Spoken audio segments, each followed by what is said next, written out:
নমস্কার বন্ধুরা, সবাই কেমন আছো? আমার চ্যানেলে তোমাদের অনেক অনেক স্বাগত জানিয়ে আজকে আমার ব্লগটা আমি স্টার্ট করছি। আশা করছি সবাই অনেক ভালো আছো, সুস্থ আছো, আমরাও বেশ ভালো আছি। তো আজকে সকাল সকাল ব্লগ নিয়ে চলে এসেছি। আর আমার ব্লগটা তোমাদের কেমন লাগছে অবশ্যই লাইক কমেন্ট করো। আর যারা আমার চ্যানেলে নতুন আসছো তো প্লিজ আমার চ্যানেলকে একটা লাইক আর সাবস্ক্রাইব করে আমার বন্ধু হয়ে পাশে থেকো। আর আজকে সকাল সকালই প্রচণ্ড পরিমাণে গরম তো পড়েছেই কয়েকটা দিন ধরে, আর বৃষ্টিটা ঝিরিঝিরি বৃষ্টি হচ্ছে, তো আর খুব একটা বৃষ্টি হচ্ছে না, যার জন্য প্রচণ্ড গরম লাগছে। আর মাথাটা না পুরো চুলটা পুরো ঘেমে যাচ্ছে। তো চান করব কি, চান করে আস্তে না আস্তে পুরো চুলগুলো ঘেমে যাচ্ছে। তো আজকে চুলগুলোকে টঙ্গে করে একটা খোপা বেঁধে নিয়েছি আর কাজে লেগে পড়বো, সংসারে কাজে লেগে পড়বো। তো চুলগুলো না বাঁধলে পরে না আমি রান্নাঘরে ঢুকতে পারি না, ভীষণ গরম লাগে। আর শীতকালে কি চুল ছাড়া যায়, গরমকালে একেবারে চুল ছাড়া যায় না। আর এত গরম পড়েছে কিছু বলার নেই বন্ধুরা। তো চলুন বন্ধুরা, আমার এদিকে চান টান হয়ে গেছে, চলে এসেছি রান্নাঘরে। আর একটু জল নিয়ে বসে পড়লাম জল খেতে। এই সময়টা একটু নিজের জন্য আমি বের করি সকালের দিকে, তো সেটাই আজকে তোমাদের সাথে শেয়ার করলাম। তো সকাল সকাল কাজগুলো, বাসি কাজগুলো করেই তারপরে স্নানে চলে গেছিলাম। আজকে স্নান করে আসার পরেই ব্লগটা স্টার্ট করেছি। আর এখানে একটু জল খেয়ে নিচ্ছি, আর আমি একটু খাবার আগে একটু ওষুধ সেটা খেয়ে নিয়েছি। খেয়ে নিয়ে একটুখানি বসলাম, এদিক ওদিক দেখলাম, একটু নিজের জন্য সময় বের করলাম। আর এদিকে শাশুড়ি মা এদিকে ফ্রেশ হচ্ছে। তো শাশুড়ি মা আসার পরে দুইজনে মিলে বসে যাব একটু চা খেতে। তো আমাদের মর্নিংটাই চা দিয়ে শুরু হয়। তো সকালবেলা একটুখানি মর্নিংয়ে একটুখানি গুড মর্নিং না হলে হয় না, চা খেলেই একদম ফ্রেশ হয়ে যাব। আর চা খেলে ভীষণ, সকালবেলা চা থেকে না শুরু করলে না ভালোই লাগে না। তো আমি আর শাশুড়ি মা দুজনে মিলে চা খেতে খেতে একটু গল্প করি, গুজব করি, তারপরে তো সারাদিন কাজের মধ্যেই কেটে যায়। তো এদিকে চা হয়ে গেছে, তো দুইজনে মিলে এখন চা খাবো, চায়ের সঙ্গে সঙ্গে একটু গল্প হবে, তারপর সংসারের কাজে লেগে পড়বো দুজনে মিলে। তো আমরা দুজনে মিলে মিশেই কাজগুলো করি। আর আমাদের সময়টা কোথা থেকে যে চলে যায় আমরা নিজেরাই বুঝতে পারি না। তো সংসারকে ভালোবেসে যদি সংসারের কাজগুলো করি তো কাজ যে কোথা থেকে যে কাজে হয়ে যায় সেটা বোঝাই যায় না। কাজ করতে একটুও সময় লাগে না, আর মনে হয় কাজকে কাজ মনে হয় না। খুব ভালো মতন কাজকর্মে মন লাগে, আর কাজও ভালো মতন হয়ে যায়। এই হচ্ছে সংসারকে ভালোবাসতে হয়। তবে সংসার মানে কি, সবাইকে নিয়ে একসঙ্গে চলা, ওটাই তো হচ্ছে সংসার।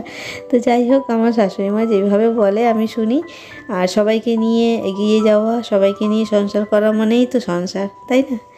তো চলুন বন্ধুরা, সবাইকে নিয়েই কাজে লেগে পড়েছি। আর এখানে আমি রুটি বানিয়ে নিচ্ছি, তো একটু বাটার লাগিয়ে নেবো আজকে রুটিতে।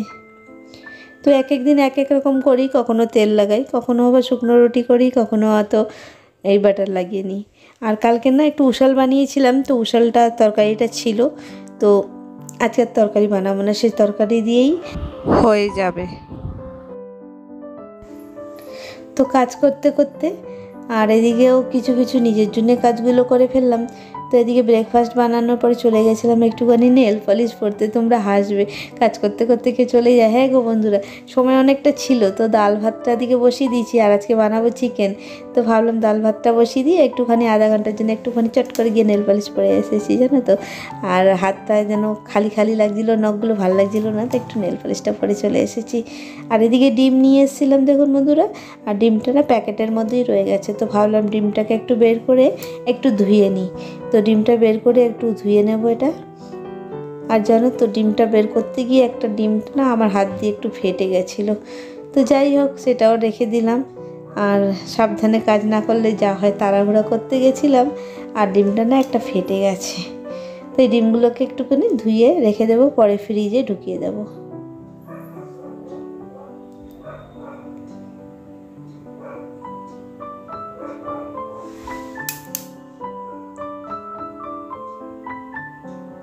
আর এই দেখুন, যে ডিমটা ফেটে গেছে, এইটা একটুখানি ক্র্যাক এসে গেছে। তো যাই হোক, অমলেট বানিয়ে নেবো। আমাদের ঘরে তো বেশিরভাগই ডিম সেদ্ধ খায়, তো কোনো দিন একটু অমলেট রুটি দিয়ে খেয়ে নেবে। তো ডিম সেদ্ধর জন্য ওই জন্য আমি ফাটা ডিমগুলো নিই না। আর আজকে নিয়ে এসেছিলো চিকেন, তো আজকে একটু চিকেন রান্না করব। তো এখানে চিকেনটাকে আমি ম্যারিনেট করে রেখে দিয়েছি আধা ঘন্টা আগে প্রায়। তো এখানে আমি চিকেনের মধ্যে আদা বাটা, জিরে বাটা, রসুন বাটা, আর দিয়েছি এর মধ্যে একটু চিকেন মশলা, তার সাথে দিয়েছি একটু দই আর সর্ষের তেল, নুন দিয়ে ভালো করে মেখে রেখে দিয়েছিলাম। তো তো এখন পেঁয়াজগুলোকে কেটে নিয়েছি আর এখানে আমি আলুগুলোকে ভেজে নিচ্ছি। আজকে আলু দিয়ে চিকেন দিয়ে কষা কষা চিকেন বানাবো। আর ওদিকে মা পুজো করছে, মার স্নান হয়ে গেছে, মা পুজো করতে চলে গেছে। তো মা আমাকে পেঁয়াজ টেয়াজ কেটে আলু টালু কেটে দিয়ে মা চলে গেছে পুজো করতে। আর এদিকে আমি রান্নাটা বসিয়ে দিয়েছি। আর আজকে তো আর কিছু সেরকম রান্না করব না, আজকে চিকেন বানাবো। আজকে চিকেনের সঙ্গে ডাল হবে, তার সাথে হবে ভাত ডাল আর চিকেন, এই হবে। তো আজকে বেশি কিছু ঝামেলা করব না, আর সিম্পলের মধ্যেই রান্নাটা সারলাম। আর চিকেনটা কষাই একটু চিকেনটা বানিয়ে নেব। আর চিকেন হলে ডালও লাগে, জানো তো, আমাদের ঘরে চিকেন হোক, ডাল একটু তো চাই। তো একটু ডাল বানিয়ে নিয়েছিলাম সকালবেলায়, আর এদিকে চিকেনটা বানিয়ে নিচ্ছি। তো এই হচ্ছে আমাদের কাজকর্ম। তো সবাই মিলেমিশে যদি একসঙ্গে কাজকর্ম করে তো কাজ মনে হয় না, ঝটপট হয়ে যায়, তাই না বন্ধুরা? তো সকাল সকাল আমার বাসি কাজগুলো হয়েই গেছিলো, আর তারপরে এই রান্নাবান্না কাজগুলো হয়ে গেছে। এবার ভালো করে পেঁয়াজটা ভেজে নিয়েছি, তারপরে চিকেনটাকে দিয়ে দিয়েছি। তো চিকেন আগেই ম্যারিনেট করে রেখে দিয়েছিলাম আমি। তো নুন, হলুদ, লঙ্কার গুঁড়ো, হলুদ গুঁড়ো সব দিয়ে ভালো করে ম্যারিনেট করে নিয়েছিলাম। আর এটাকে ভালো করে কষিয়ে নেবো, আর একটু গরম জল দিয়ে দেবো। একটু গরম জলও কেটেলে বসিয়ে দিয়েছি। তো এইভাবে রান্না আমি করি। আর আজকে ভাবলাম রেসিপিটা পুরোটাই শেয়ার করবো, তো তাই তোমাদের সাথে একটু শেয়ার করে দিলাম বন্ধুরা।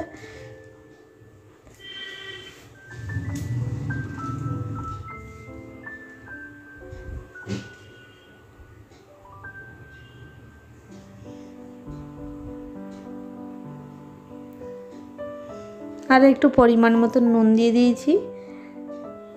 আর এটাকে ভালো করে কষিয়ে নেব। তো কষাতেই যা টাইম লাগে, তারপরে জলটা বেশি দেবো না, একটু গরম জলটা দেবো, তো অল্প একটু জল দেবো, আর একটু ভালো করে কষিয়ে নেব। তো চলুন বন্ধুরা, আজকে তোমাদের সাথে আরেকজনের সঙ্গে পরিচয় করিয়ে দিই।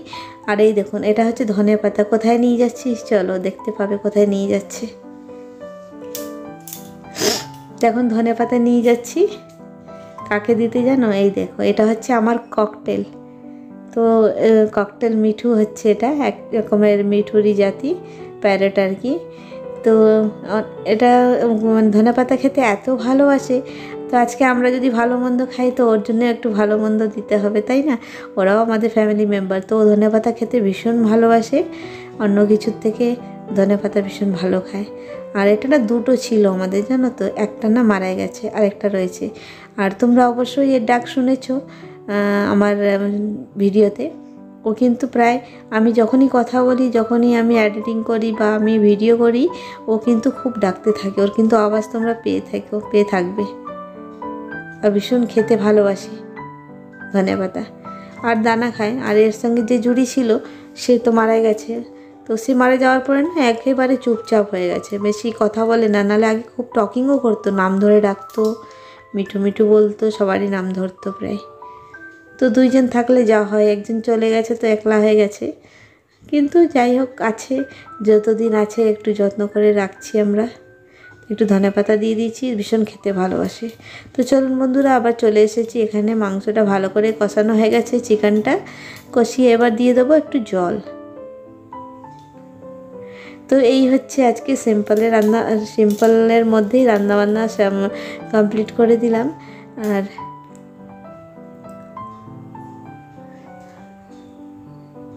তো এদিকে আমার চিকেনটা রেডি হয়ে গেছে। আর এবার চিকেন হয়ে গেছে, এবার খাওয়া দাওয়ার পালা থাকবে। তো তারপরে খাওয়া দাওয়ার আগেই আমি কি করেছি, কিচেনটাকে আগে পরিষ্কার করে নিই। যখনই আমার রান্নাবান্না কমপ্লিট হয়ে যায়, আমি কিচেনটাকে আগে পরিষ্কার করে নিই। রান্নাঘরটাকে ভালো করে পরিষ্কার না করলে নয়। তো এবার করে রান্নাঘরটা পরিষ্কার হয়ে গেলে পরে বড় কাজটা একদম কমপ্লিট, সব থেকে বড় কাজ হচ্ছে। তারপরে আর কোনো কাজ থাকবে না। তারপরে সেই সন্ধ্যাবেলা রান্নাঘরে আর ঢুকবো। এখন আর রান্নাঘরে ঢোকার কোনো পালা নেই। তো এবার রান্নাঘর পরিষ্কার করার পরে খাওয়া দাওয়া করে নেব।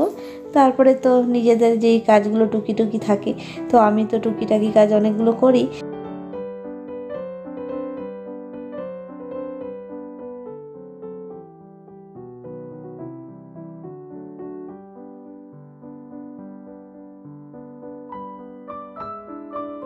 দেখুন বন্ধুরা, এখানে এটাকে ভালো করে ক্লিন করে নিচ্ছি। তো মাংস টাংস রান্না করলে তেল চিটে প্রচুর হয়ে যায়। তো সেগুলো ভালো করে মুছে ক্লিন করে নিচ্ছি, নাহলে পিঁপড়ে এসে যেতে পারে বা আরশোলা থাকতে পারে। তো সেগুলোর জন্যে খাবার যদি পড়ে থাকে তো অবশ্যই আসবেই, কিছু করার নেই। তো ওরাও তো খাবার খুঁজে বেড়ায়, যার জন্য একটু ক্লিন করে নেব, তাহলে আর ওদের আসার কোনো চান্স থাকবে না। তো এখানে যাই হোক পরিষ্কার করে নিলাম, পরিষ্কার করে চলে যাব খাওয়া দাওয়া করতে। তার সাথে সাথে দেখো এই কিচেন ক্যাবিনেটটাও করে নিলাম। এগুলো যদি রোজকে রোজ না করি না, এখন অনেক তেলচিটে হয়ে যায়।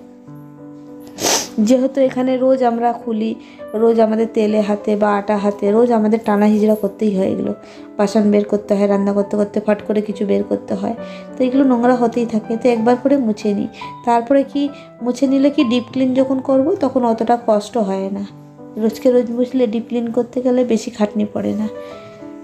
চলুন বন্ধুরা, আর এই হাসি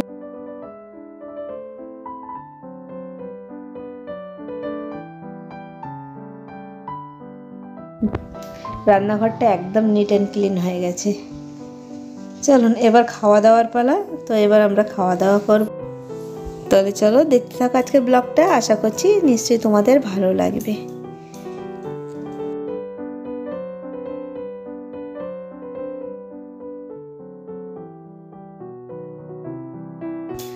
আর এই দেখুন বন্ধুরা, আমার না চিকেন মাটন খাওয়ার পরে না আমাকে একটুখানি, আমরা মৌরি খাই, বড়িসপ খাই, তো আমি না কৌটো করে ভরে রাখি। আমি অ্যাকচুয়ালি ভাজা বড়িসপ নিয়ে আসি, তো ভাজা আনলেও তার মধ্যেও ডিমার্ট থেকে আনি, আমি কোনো দিন বাছি না, আমি এমনিই রেখে দিই। তো এক দুবার না আমি না বেছেই রেখে দিয়েছিলাম।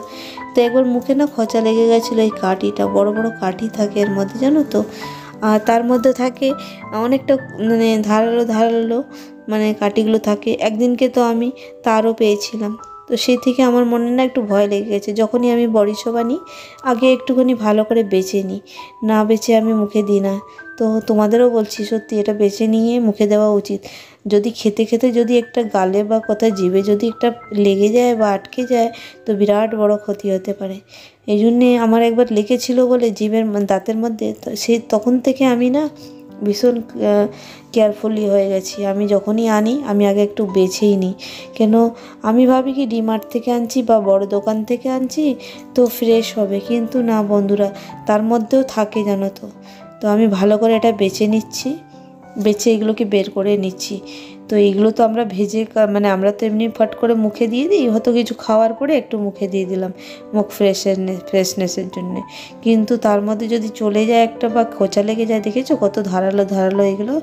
আর এগুলো যদি একবার লাগে তাহলে বিপদ আসতে দেরি হবে না। তো বন্ধুরা তোমাদেরও একটু বলে দিচ্ছি, যখনই তোমরা এরকম কিছু মুখে দেওয়ার আগে একবার বেছে বুছে পরিষ্কার করে কৌটোর মধ্যে করে রেখে দেবে।